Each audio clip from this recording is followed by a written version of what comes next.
beautiful viewers, welcome back to my new video on spoken English, especially on tactics.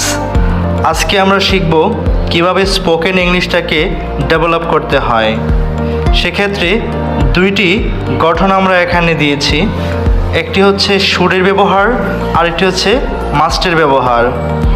Should দিয়ে কিভাবে বাক্য গঠন করতে হবে, structure subject plus should plus V1 plus object.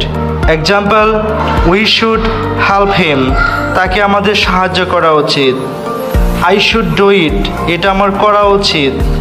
He should get it, তার এটা পাওয়া উচিত।